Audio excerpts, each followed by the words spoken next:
especialista en instrumentación electrónica de la Universidad de Santo Tomás. También posee una maestría en ingeniería con énfasis en energías alternativas de la Universidad Libre. Actualmente es docente e investigador de la Facultad de Ingeniería Electrónica de la Universidad de Santo Tomás. Nos acompaña con la charla Energía Eólica. Bueno.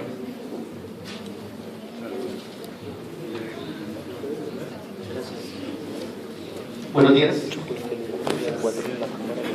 Primero agradecerles la invitación acá al evento de electromecánica, una forma de actualización.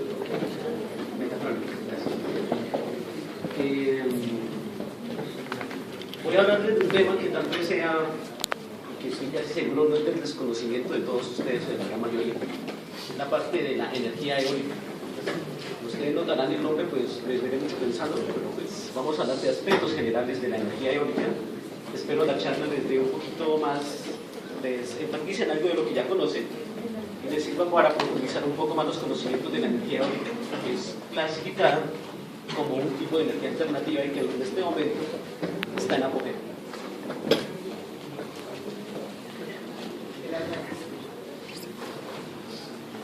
La charla de energía eólica la voy a iniciar con esta presentación. Esta corresponde a una foto tomada el 21 de diciembre del año de 1978. Es tomada por el Apolo 8. Es la primera imagen que se tiene del planeta Tierra desde el espacio exterior. En el primer plano nosotros estamos observando la Luna y al fondo estamos observando nuestro planeta Tierra. En ese puntico azul, en esa esfera azul, es donde nosotros estamos viviendo. ¿Cuál es la relevancia para nosotros empezar o para motivarme a iniciar la charla con esta presentación de esta foto? Resulta que esta foto, cuando fue publicada en el año de 1968, fue la que motivó los primeros movimientos ambientalistas en el mundo. Nos dimos cuenta de cuán pequeños somos en el espacio, en toda esa oscuridad. Solamente podemos vivir en ese puntico azul. Entonces empezaron a quedarse los movimientos ambientalistas alrededor de todo el mundo y empezaron a hacer las protestas y que teníamos que cuidar nuestro planeta porque no tenemos otro lugar. En toda esa oscuridad no vamos a vivir en ninguna otra parte. De aquí en adelante, entonces, digo yo soy ingeniero electrónico, pero yo considero que a todos aquellos que nos gusten las energías alternativas tenemos algo de ambientalistas, es decir, queremos cuidar esa esferita azul. Eso es lo que más nos motiva. No tanto estar moviéndonos en la nueva tecnología, en la nueva era, sino cuidar ese puntico azul. Esta imagen corresponde a una foto tomada, planeta obviamente del espacio, es el Apolo 17, fue el 11 de diciembre de 1972. Corresponde a una de las imágenes más difundidas de nuestro planeta. La característica de esta imagen es que nos muestra la Tierra totalmente iluminada por el Sol. Es lógico que solamente la mitad que es la de ella, ¿no? Por eso tenemos ahí. Se nota la grandeza y tan pronto conocimos esa imagen, empezaron a crearse teorías como la siguiente. En primer lugar, vemos que el planeta es inmenso, muy grande. Se suponía que todos los recursos energéticos que tiene este planeta iban a ser suficientes para soportar toda nuestra existencia y para soportar toda nuestra demanda. Entonces decíamos, nosotros podemos seguir sacando petróleo, podemos explotar carbono y podemos obtener toda la energía que tengamos de ese planeta porque él es grandísimo. Podemos acabar o no acabar, utilizar todo el recurso hídrico porque no tenemos todo el agua que tiene. A nosotros no nos va a faltar nada. También se decía que nosotros somos tan pequeños a escala del planeta que es prácticamente imposible que uno de ese tamaño que nosotros acá vayamos a afectar a esta gran masa. Pero resulta que las cosas no son así. Tenemos dos imágenes tomadas en el año de 1979, la imagen superior, y la imagen inferior corresponde al año 2007. La misma fotografía de la misma zona donde se está notando el deshielo que están sufriendo los polos. Si bien es cierto, los polos y los glaciares sufren ciclos naturales, ¿no? Sufren ciclos de derretimiento, pero asimismo deben sufrir ciclos de congelamiento, de formación. Resulta que poco a poco los ciclos de derretimiento han sido más fuertes y más extensos, y los ciclos de formación de hielo son más pequeñitos, más cortos, llevando como consecuencia de esto que se nos están acabando los polos y se nos están acabando los glaciares. Existen muchas teorías apocalípticas en el momento que llegan a acabarse los polos. Una de esas teorías dice que si se derriten los polos, se nos van a acabar todas las ciudades costeras, ¿sí? Se nos va a ahorrar todas las ciudades que estén con límite al mar, se van a ahorrar. Pero hay un problema más grave. Resulta que los polos y los glaciares, aquí para nosotros, es como nuestro aire acondicionado. Gracias a ellos es que nosotros tenemos el viento fresco, la frescura del viento. Si llegara a desaparecer los polos, digamos que no habría ningún problema. Aquí en Tunja no creo que se vaya a inundar, muy difícilmente el mar va a llegar acá, entonces no me afectaría. Pero el asunto es que el calor del sol se va a concentrar tanto que prácticamente nos vamos a cocinar. Entonces ahí es donde radica la importancia de cuidar nuestros polos y de cuidar nuestros glaciares. ¿Cuál es el problema? Nosotros estamos consumiendo energía y el consumo de energía está emitiendo contaminación. La contaminación que nosotros producimos nos está produciendo lo que se conoce como el efecto invernadero. Si bien es cierto, como en la segunda diapositiva se veía que el planeta es tan grande, tiene su punto débil, que es la capa atmosférica, la capa de ozono. Ella es muy débil. Y nosotros cada vez que estamos haciendo consumo de energía, estamos emitiendo monóxido o contaminación que nos está afectando el cambio climático. Este es un porcentaje de consumo de energía que es del año 2007. Tenemos el 39.2% que corresponde al petróleo, 22.4% que corresponde a carbón, 23.3% que corresponde al gas natural. Tenemos un porcentaje del 8.3% correspondiente a la energía nuclear y un porcentaje del 6.7% de la energía renovable. Si notamos, el mayor porcentaje de esa torta de energía está obviamente surge de los combustibles fósiles. Aleguemos otro problema. Los combustibles fósiles también se están acabando.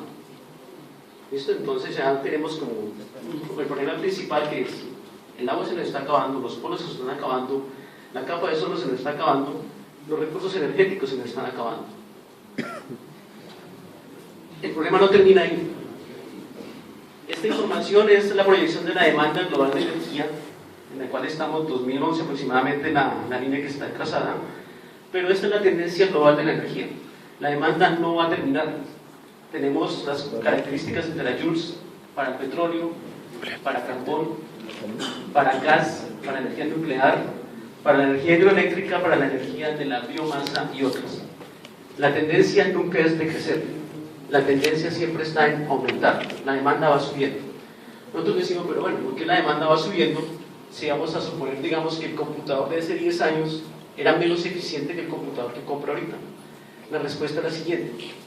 Si bien es cierto, los equipos eléctricos van aumentando su eficiencia, también es cierto que nosotros vamos siendo cada vez más. Cada día estamos comprando un nuevo televisor, un nuevo equipo de sonido, una nueva nevera, un nuevo computador. Un ejemplo más claro está que cada día estamos comprando un nuevo celular. Hay personas que cambian de celular cada año. Y eso también requiere demanda energética. Tenemos que satisfacer toda esa demanda energética y nuestro planeta Tierra, el único planeta que tenemos, debe satisfacer nuestra existencia. Se plantean varias soluciones, entre las que se mencionan, cada una de ellas con sus ventajas y desventajas, entre las cuales empezamos a conocer la primera, que es los biocombustibles. La gran mayoría también ya sabemos más o menos en qué consiste el biocombustible. Tiene sus ventajas y sus desventajas. Una de las desventajas más importantes del biocombustible es que se puede llegar al problema del monocultivo. Es decir, que si nosotros llegamos acá, que yo sepa, en Boyacá se tiene un proyecto, no sé si está en ejecución, de sembrar remolacha para obtener alcohol para los vehículos, no estoy seguro honestamente, y no sé si se está ejecutando. Pero ¿dónde estaría el problema? Que el campesino preferiría sembrar esa remolacha, que se la van a comprar a un buen precio, que estar cultivando papa, que estar cultivando algo que nos vaya a alimentar, porque la alimentación no sería negocio para él. Entonces prácticamente preferiríamos darle la alimentación a los automóviles que alimentarnos nosotros mismos. Ese es uno de los problemas de los biocombustibles. La energía nuclear, igual, por algunos autores se considera como una energía alternativa. Yo creo que sí es una energía alternativa, que tiene sus grandes problemas también, pues lo que pasó hace poco en Japón con el terremoto, todos conocemos varios casos que han sucedido con energía nuclear, que es uno de los grandes problemas de este tipo de energía. Considera una energía alternativa muy buena y muy eficiente, pero también tiene su punto débil, que es muy grave. Las consecuencias son muy graves. Tenemos la energía eólica, que es el motivo de la charla del día de hoy. considerada también energía alternativa por la mayoría de autores, la energía solar y, por supuesto, los sistemas de generación de energía combinados. Casi siempre la combinación de energía se hace con energía eólica, energía solar, o sistemas de generación diesel con energía solar y energía eólica. Ahora bien, los inconvenientes de las energías alternativas, enfocándonos principalmente a lo que hace relación a la energía eólica y a la energía solar, clasificando solamente a ellas dos como energía alternativa. Entonces, el primer problema es la baja eficiencia de los sistemas. Los sistemas que nosotros tenemos actualmente no están capturando, debido a nuestros desarrollos tecnológicos, toda la energía que está disponible por los recursos alternativos. Por ejemplo, una celda solar, de toda la energía que está entregando el sol en el área que ocupa el panel solar, solamente está capturando el 23% de esa energía. Ahora bien, esa es la energía que está capturando el panel solar en esa área, pero existen pérdidas mientras hace la generación eléctrica, mientras la voy a utilizar. Entonces estamos perdiendo una cantidad de energía increíble. En el caso de la energía eólica, tenemos viento, pero resulta que la energía solar, la energía eólica no se captura al 100%. También existen limitantes. Los mejores sistemas, y teóricamente hablando, un aerogenerador solo puede capturar el 63% de la energía eólica del viento. Entonces no vamos a obtener tampoco nuestro sistema más eficiente. Y ese límite teórico, aparentemente, yo no lo aseguro porque pues, la historia nos ha dicho que uno que no tiene creencias que más adelante se puede superar. Antes creíamos que la Tierra era plana y después nos dimos cuenta que era redonda, y yo acepto que la gente creyera en ese momento que era plana. En este momento nosotros teóricamente decimos que es el 63%, que se pueda superar. Lo creo posible, más no imposible.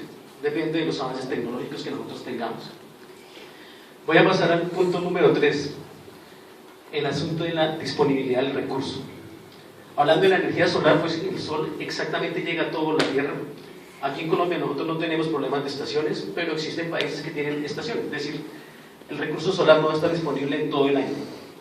Nosotros sí tenemos el recurso solar disponible en todo momento, pero no tenemos la misma cantidad de recursos en La Guajira, que en Tunja, que en Villavicencio, que en Sogamoso. El recurso solar va cambiando según nuestra ubicación. Y tenemos uno de los problemas más grandes que está acabando con la energía alternativa en este momento, que es el personal no capacitado. Porque es un problema grandísimo. Resulta que muchas personas están realizando diseños sin hacer los estudios o los análisis correspondientes.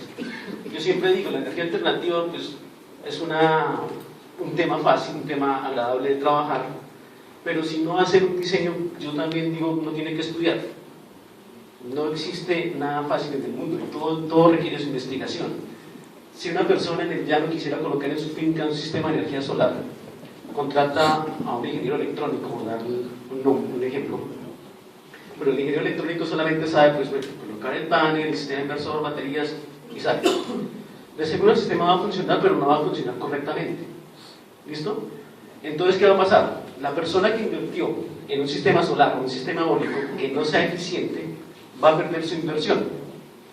Si alguien conoce ese caso, si yo estoy interesado en hacer lo mismo, pero veo que mi vecino tuvo un problema con energía solar, yo no le voy a apostar a esa tecnología.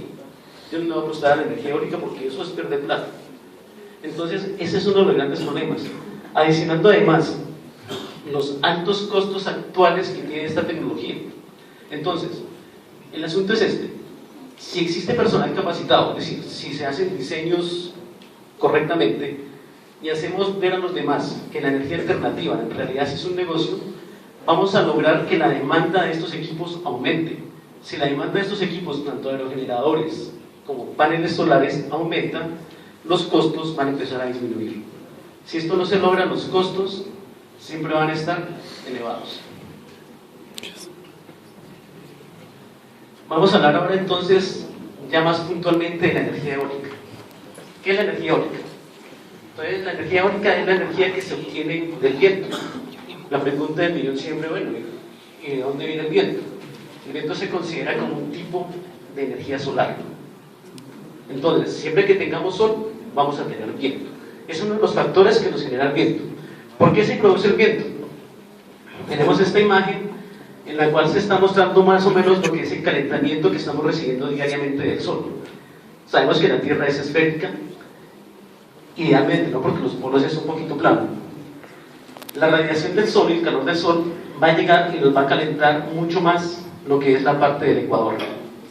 La parte de los polos, por ser la más lejana y además siendo un poco planos, va a ser la parte que menos se va a calentar, teniendo como consecuencia de lo siguiente: vamos a tener una diferencia térmica en nuestro planeta. Si existe diferencia térmica, la temperatura siempre va a buscar su equilibrio. Va a haber transferencia de energía desde la parte ecuatorial hasta los polos, y siempre va a estar buscando el equilibrio térmico. Agreguémosle además el fenómeno de Coriolis que produce la rotación de la Tierra. Ese movimiento de Coriolis también ayuda a la formación del viento y nos hace lo siguiente: a pesar de que la Tierra es esférica y tiene su movimiento de rotación, las temperaturas no siempre van a ser las mismas. ¿Por qué? La zona que estaba de noche va a empezar a calentarse y la que estaba de día va a empezar a enfriarse, y eso va a ser siempre, va a ser periódico. Entonces de ahí tenemos, siempre que tengamos sol vamos a tener viento. ¿Cómo sucede la conversión de energía eólica en electricidad?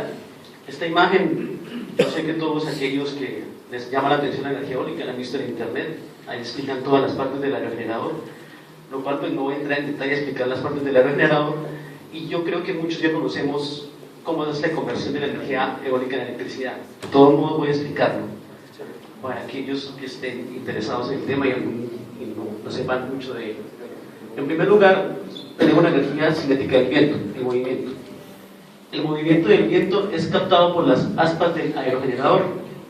En este caso es un aerogenerador tripado. Las aspas del aerogenerador me convierten la energía cinética del viento, la transforman en energía mecánica. Luego, por un sistema mecánico con piñonería y ejes, vamos a llegar al generador eléctrico, donde el generador eléctrico, como su nombre lo dice, me va a producir electricidad. El principio del generador eléctrico es fácil: es un conductor que se mueve dentro de un campo magnético. Si se mueve un conductor dentro de un campo magnético, me van a inducir energía eléctrica corriente y voy a tener electricidad. Es el principio fundamental del funcionamiento de conversión de energía eólica en electricidad. Ahora bien, los sistemas más avanzados poseen un anemómetro que me sirve para ir controlando y sensando la velocidad del viento. Porque esto es hacer un sistema mecánico, pues ellos también tienen su punto de ruptura. Ellos no van a soportar un tornado porque es un aerogenerador. Ellos deben tenerse, también tienen que protegerse de los vientos fuertes. Y tenemos la veleta, que es la que nos va a indicar la dirección de donde proviene la mejor calidad del viento, con el objetivo de orientar el aerogenerador hacia la dirección de donde provenga el viento para capturar la mayor energía posible. Los tipos de aerogenerador se clasifican según el eje que vaya llevando el movimiento de las hélices, de las aspas, al generador eléctrico. Se clasifican en dos grupos: están los aerogeneradores verticales y están los horizontales. En este caso, en la imagen tengo un aerogenerador vertical. La ventaja que tiene es que no necesita sistema de orientación, porque el viento llega por cualquier parte, entonces va a ser aprovechado sin ningún problema. Se considera también que este tipo de aerogeneradores son de fácil mantenimiento, debido a que el generador eléctrico está ubicado aquí en la parte de abajo. Entonces, si tengo algún problema de generación, pues el mantenimiento lo hago acá, sin necesidad de hacer trabajos en altura. Se considera también que tienen un bajo costo en el montaje. La desventaja que tiene este tipo de aerogeneradores es que, comparado con los horizontales, ellos tienen menor eficiencia. Entonces, si estamos hablando de un límite teórico del 63%, no tengo el dato, pero pues hablemos que la diferencia sea del 10%, tendremos el 47% aproximadamente con este tipo de aerogeneradores. Otro de los problemas que tiene esta característica de aerogeneradores es que necesita sistemas de arranque, debido a que su par mecánico es más fuerte.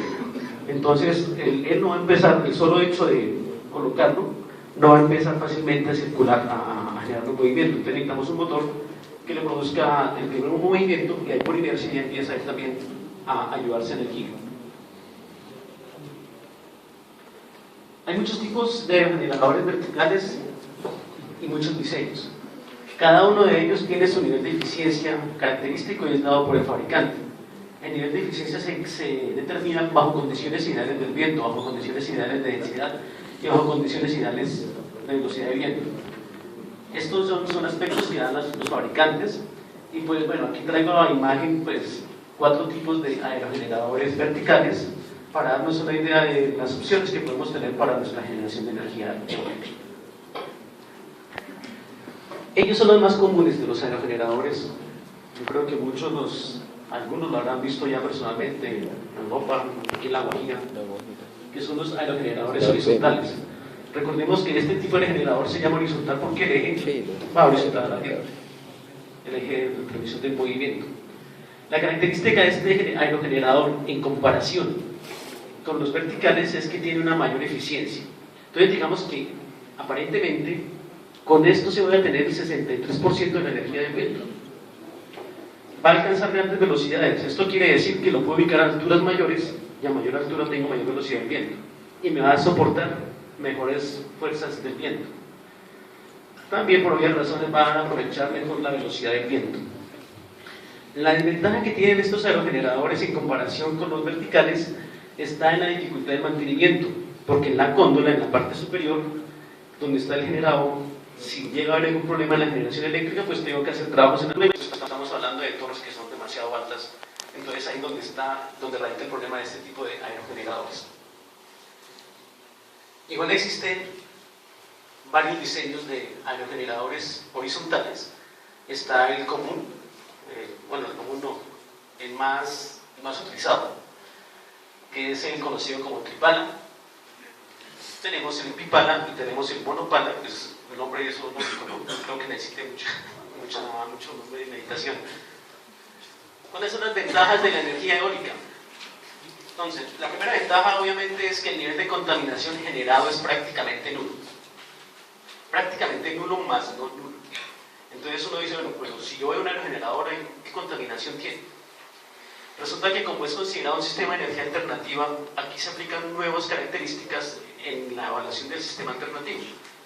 Se maneja una variable que se determina como la huella de carbono. Es decir, si bien durante su proceso de vida útil el aerogenerador no va a emitir contaminación, para construir el asma, la fábrica va a contaminar. Entonces, por eso se considera prácticamente nulo. Agreguémosle a esto que si voy a construir mi parque eólico en la ciudad de Tunja y voy a comprar un aerogenerador de España, tienen que enviarme uno por barco, por avión, que eso va a contaminar, y eso es lo que ellos están midiendo, el factor de contaminación. Igual, el desplazamiento desde desembarque hasta Tunja también es contaminación. Por eso no se dice que es nulo, es prácticamente nulo, pero tiene un nivel de contaminación relacionado. Se considera que es una energía inagotable. La razón, la vida del Sol, que es la que nos genera el viento, a escala humana, es mucho mayor. Entonces no sabemos hasta cuándo tengamos Sol y no sabemos si alguno de nosotros, algún ser humano va a vivir para ver el fin del Sol. Entonces por eso se considera energía inagotable. Además de esto, es que son sistemas altamente competitivos con los sistemas de energía tradicionales de generación de energía con combustibles fósiles. La razón es que, siendo uno de los sistemas de energía alternativa, es el más eficiente de los dos. Entonces, por eso se considera que es altamente competitivo. Por último, una de las ventajas de la energía eólica es que el daño ecológico es muy bajo. Muy bajo, ¿por qué? Pues para colocar un aerogenerador necesito una extensión de tierra no muy grande. Algunas personas dicen que es más viable construir un parque eólico que construir una represa. Ahí sí yo diría, bueno, pues yo no hablaría del tema, porque tendríamos que hacer un estudio de cuál sería el impacto ambiental de una represa y cuál sería el impacto ambiental de un aerogenerador con capacidad de generación equivalentes. Pero cuando uno empieza a leer sobre el tema, de varios autores dicen eso, dicen uno que hace construyendo represas si hace un daño ambiental con aerogeneradores, que es mucho menor. Ahora bien, el daño ecológico es bajo y es equivalente al número de aerogeneradores que yo vaya a implementar en mi parque. Como lo había mencionado, pues la energía eólica en Colombia no es nueva. La energía eólica aquí en Boyacá tampoco es nueva. Aquí se ha venido utilizando desde muchísimo tiempo. Si ustedes hablan con sus abuelitos, a mí por ejemplo mi abuelita me contaba que pues acá en Sogamoso, yo soy de Sogamoso, era muy común ver molinos de viento para molienda y molinos de viento para bombeo de agua. Entonces nosotros no estamos hablando de la que tecnología, de la que locura. Estamos recuperando algo que ya utilizaban nuestros abuelitos. Y estamos viendo, mire, podemos utilizarla en algo que nosotros necesitamos en este momento. ¿Listo? Es más, para remontarnos más a mi historia, Cristóbal Colón vino pues, con energía eólica. Él no utilizó nada de energía fósil, pues, por energía eólica como llegaron al Nuevo Mundo. Y siempre hemos hecho uso de la energía eólica. Tal es así que aquí en Boyacá existe una de las empresas que fabrican molinos de viento que es muy conocida en el país.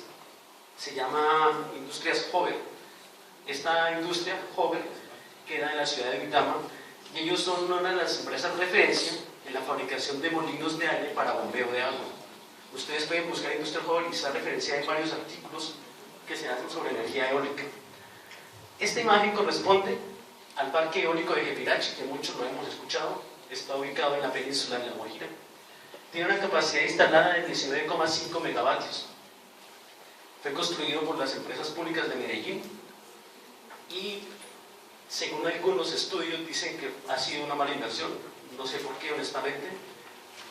Dicen que no puede todavía soportar, o sea, que el diseño quedó mal hecho. Tocaría analizar por qué quedó mal hecho el diseño. Yo lo único que veo así como curioso en la imagen es que un aerogenerador como que les quedó al revés. No sé si será la razón de que haya quedado mal el diseño. Pero digamos que eso tendríamos que analizarlo puntualmente. El asunto es, la energía eólica ya está en Colombia.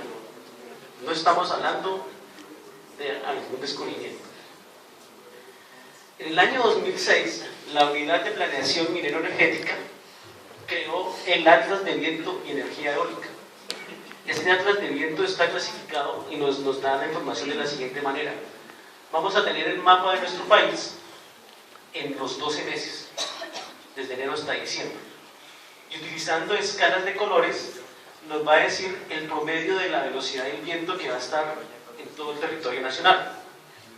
En este caso, por ejemplo, notamos que nos interesa bastante Tunja. Vemos que al ladito de Tunja vamos a tener aparentemente un potencial, una velocidad de viento de 5 a 6 metros por segundo, según me parece que dice ahí. Pero es uno de los puntos que en el mes de enero tenemos mejor potencial eólico. ¿Listo? Mejor velocidad del viento. Ahora me diría, bueno, entonces, ¿cuál es el problema? Simplemente, mira, aquí en el Atlas dice, ahí en lo de Tunja hay viento. Hagamos un parque eólico ahí. Pero resulta que no. Resulta que por el carácter global del Atlas y por nuestras características topográficas, se recomienda, y en el mismo Atlas de viento, cuando ustedes lo vayan a mirar, dice, mire, el Atlas debe tomarlo solo como una referencia, más no como la última palabra. Es decir, si yo digo, bueno, yo quiero entonces en Villavicencio ir a colocar un aerogenerador, lo puedo hacer, pero si hago los estudios pertinentes. El viento tiene sus comportamientos locales. Nosotros lo vimos aquí en Tunja, ¿no? Vayan a la Plaza de Bolívar, a la famosa esquina de la Pulmonía, allá sopla viento. Bajen 4 cuadritas, ya el viento no es lo mismo. Bueno, hay que agregar que estamos hablando de una zona urbana, ¿no? Pero más o menos nos podemos dar que en realidad el viento está cambiando, o sea, depende de otros factores externos. Entonces eso es lo que nos dice el Atlas. Mire, si a usted le interesa hacer, digamos aquí en Tunja, queremos hacer un parque eólico aquí en la universidad, hagamos el estudio de viento, regístralo. Según ahí dice el Atlas, pues no va a ser muy bueno, es una posibilidad de respuesta, pero registre los datos de viento, usted vea si hay potencial, porque tenemos que analizar las características de los vientos locales. Algo importante que nos demuestra cuando nos presenta el Atlas de viento es que existen zonas con potencial eólico, es decir, donde a lo largo del año siempre se presentan velocidades de viento que pueden ser aprovechados para la generación de energía eólica. Estos son los sitios que nos presenta, por ejemplo, está Calerazamba en Bolívar, Cachaneca en Boyacá, está la isla de San Andrés, está la Legios en el Huila, la isla de Providencia, Riohacha en La Guajira, Villa Carmen en Boyacá, Omonuco en Nariño, Cúcuta y Abrego en norte de Santander. En la imagen aparece Cachaneca en Boyacá. Casualmente, hace unos días hablando con la gobernadora, yo no sabía dónde quedaba Cachaneca, no queda tan lejos. Entonces ahí podemos tener de pronto energía para Tunja o sino para Cachaneca. Listo. Ahora tenemos que empezar a determinar qué es el viento. Tenemos que empezar a conocer el viento. Nosotros hablamos que nosotros vamos a convertir la energía cinética del viento, la vamos a convertir en electricidad. Esta fórmula que está ahí, que se me olvidó referenciarla, pero está en todos los libros. Entonces dice que la energía es igual, es directamente proporcional a la masa por la velocidad al cuadrado dividido en 2. O sea, eso no está tampoco increíble. ¿Cuál es la masa? Voy a hablar de aerogeneradores horizontales. Esa fórmula, cuando habla de la masa, está haciendo relación a la masa capturada por el aerogenerador. Se considera que va a haber una masa de una forma de un cilindro, y esa área, el diámetro de la base del cilindro, va a ser igual al área del rotor. ¿Qué quiere decir con eso? Si yo tengo un aerogenerador de los grandototes, voy a obtener aparentemente mayor energía cinética del viento que si manejo un aerogenerador pequeñito. La generación de energía va a ser diferente. Entonces, yo no puedo generalizar que si con un aerogenerador tengo una respuesta, la misma respuesta va a tener para el otro. No. Ahí estoy manejando lo que es la energía cinética del viento. Este probablemente es conocido por muchos de ustedes y es el comportamiento del aerogenerador en el momento que va a capturar la energía del viento. Voy a hacerles una explicación ahí más o menos de cómo es el comportamiento de esta gráfica. Tenemos una línea que está aquí vertical, va a ser el aerogenerador. Hacia este lado vamos a tener la cara frontal del aerogenerador y para aquí tenemos la cara posterior del aerogenerador. Es lo siguiente, tenemos que llegar a la velocidad del viento con una velocidad inicial y a medida que se empieza a acercar al aerogenerador, en la parte frontal empieza a haber un decremento de velocidad, la velocidad empieza a disminuir. Pero así como la velocidad empieza a disminuir, empieza a aumentar la presión justo enfrente del aerogenerador. Va a haber un aumento de presión y una disminución de velocidad. Si analizamos la parte posterior del aerogenerador, tenemos que a pesar de que en la parte anterior hubo un aumento de presión, la presión después del aerogenerador va a ser menor. De tal manera que el viento tiene que volver a obtener su presión nominal, es decir, la presión inicial que él tenía, y va a empezar a crear un aumento de presión. Lo mismo sucede con la velocidad. La velocidad es menor y va a empezar a haber un incremento de velocidad para adquirir su velocidad nominal. ¿Listo? Hay que aclarar lo siguiente. Justo antes y justo después del aerogenerador no hay cambio de velocidad, la velocidad es la misma. Teniendo como consecuencia que el área de barrido antes del aerogenerador es menor con el área posterior del aerogenerador. Esto es lo que crea la estela del viento. La pregunta del millón siempre es, bueno, ¿cómo se comportaría un aerogenerador si captura el 100% de la energía? Si el aerogenerador lograra capturar el 100% de la energía, este sería el comportamiento que tendría. Tendríamos una velocidad inicial que llegaría hasta el aerogenerador, pero la velocidad del viento después del aerogenerador sería cero. Ese fenómeno lo vemos siempre. Está en todas partes. Cada vez que el viento choca contra una pared pasa eso. ¿Cuál es el problema? Que la pared no tiene movimiento. Entonces no vamos a tener energía cinética, no la vamos a poder transformar en energía mecánica. Eso entonces sería lo que estaría pasando con un aerogenerador si llegara a capturar el 100% de la energía. Aquí es donde aparecía la teoría del límite de Betz, donde nos indica que la máxima cantidad de energía que puede capturar el aerogenerador es el 63%. Vamos ahora a ver cómo es la evaluación del potencial eólico. Entonces, lo primero que tiene que hacer uno es encontrar una zona con potencial eólico y determinar la periodicidad del viento y la evaluación del recurso eólico. Como les había dicho, es diferente uno ir a medir vientos en el Plaza de Bolívar que medir vientos en otro sector de Atún. Estos son los criterios para la medición del viento. Se necesita, básicamente, de un anemómetro que nos va a medir la velocidad y de la veleta que nos va a medir la dirección. La velocidad es el principal elemento para hacer medir, para ser censado. Y la veleta nos sirve para determinar la que se conoce como la rosa de los vientos, para poder determinar la dirección hacia la cual se va a capturar la mayor energía posible. Estos son los dos tipos de ubicación para la medición de la variable del viento, del potencial eólico. que es dado por la Agencia de Protección Ambiental de los Estados Unidos. La primera opción dice que los equipos pueden ser ubicados en la parte superior de una torre en la cual no existe obstrucción. La segunda opción dice que se pueden ubicar en la parte lateral de la torre a una distancia mayor a 20 centímetros. La verdad yo considero que es un criterio que uno debería analizar más a profundidad, porque si tengo una veleta más grande, pues me está generando distorsión en el cesado del viento. La otra condición que se tiene es la altura a la cual se debe medir la velocidad del viento, es 10 metros. Uno se pregunta inicialmente, bueno, ¿y por qué 10 metros, no 15, no 20? La respuesta es, a 10 metros se considera que no existe efecto de perturbación relacionado con el suelo, con las características topográficas, entonces el viento va a ser prácticamente normalito. Ahora bien, también se asume que la medida tiene que ser a una altura de 10 metros para que si yo hago un estudio aquí en Tunja y alguien hizo un estudio en Medellín, podamos correlacionar datos, porque los datos han sido medidos a la misma altura. Entonces, para facilitarnos la comparación en el caso de la realización de los estudios. Para la medición del viento y para la ubicación de los aerogeneradores deben ser ubicados en una zona que sea despejada. Una zona despejada se considera aquella en la cual, si existe algún obstáculo, se tiene que medir la altura del mayor obstáculo y ubicar el equipo a una distancia de 10 veces la altura de ese obstáculo. Si se cumple con esa condición, ya estamos viviendo en una zona despejada, ya cumple las características. Ahora, si mi interés es realizar un parque eólico, en esa zona de estudio debo añadir las siguientes características. Debo estudiar que por ese sector no pasen aves migratorias, porque resulta que los aerogeneradores son un peligro para las aves migratorias, es uno de los problemas que ellos tienen. Entonces yo no puedo colocar justo en el camino donde ellas van.